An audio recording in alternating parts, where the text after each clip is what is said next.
So today is completely different to yesterday. I suppose you can't ask for good weather every day. But it's warm and it's wet. It's been raining on and off. So I've decided to move two of the Paulownia. So there was two Paulownia here, and I've moved them.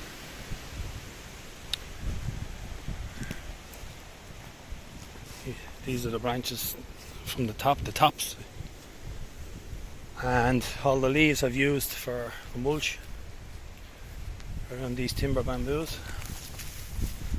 And I've moved to the Miscanthus Giganteus grasses. So two of the small divisions that I made off the original Miscanthus, I had three. I had one here, roughly around that size, so it was there. I've taken that out, and there's one there that's struggling. I'll just leave that there. That will come out because I might be putting fruit trees along here for the sun.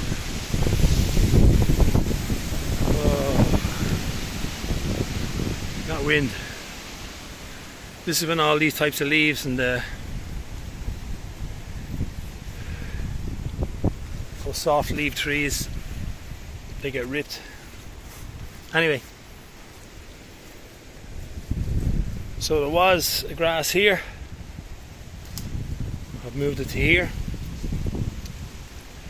and the Paulownia that was there I've moved in, and I've cut it back again. What I did last year when I put them in, these were transplanted like last year and this year as well, so just cut it at an angle so if there is any runoff of rain, whatever, it'll run off. And you chop it between 4 and 5 feet, and then your new growth will start springing out again. And then the Miscanthus that was there I've put in here where the other Paulownia was, and it's just gone in behind the Miscanthus Giganteus here. Trimmed it all down, you know, it's about 5 feet.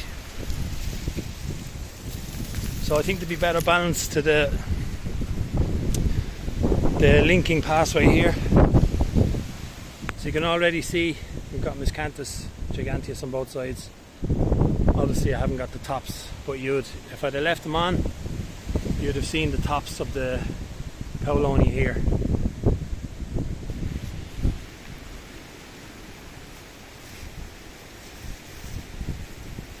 I think there'd be much better balance now.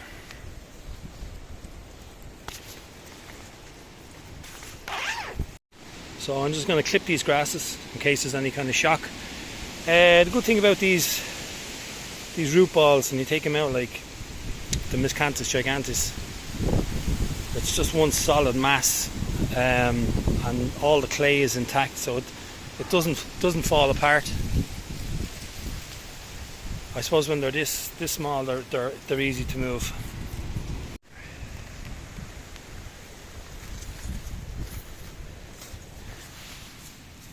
Nice. So just a bit of a tidy up. I'm going to use those bits, leaves and stalks as a mulch for the Wang Wing Zoo. Just keep feeding them and feeding them, feeding them as the leaves drop. It's the great thing about broadleaf trees. They just litter the whole floor, and they keep the fertility in the soil naturally. There's no need to come down with feeds after the plants and trees are settled in the grasses. So all these leaves here are going to drop, and then let's say that's about 5 feet here. I'll just chop it there. That's probably where it was chopped last year.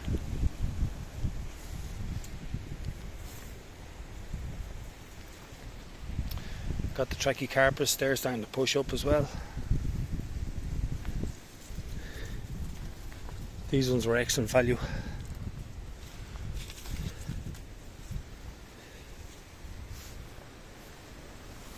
So it's going to be nice. I think it's going to be a really nice pathway with Trachycarpus, Miscanthus Giganteus, Paulownia, and then beside them we got some of the big bamboos. The ones that I'm not too sure about is the gunner. I'm probably going to have to rig up a watering system for these, because these plants are just going to suck up all the moisture around here.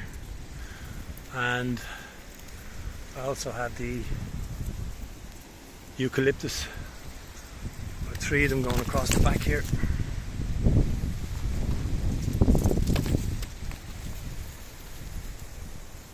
Acacia dealbata.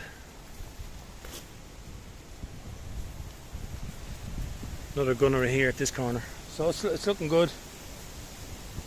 And then hopefully we got the Trachycarpus wagnerianus. I'll have another big waggy here.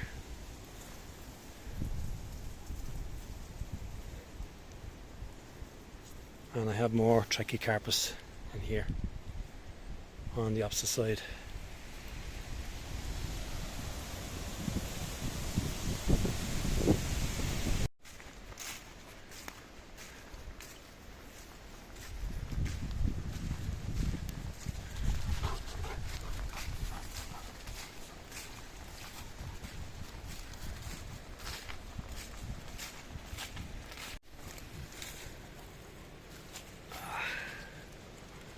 I think I'm too late. I think I'm too late for this one. I think this is inedible.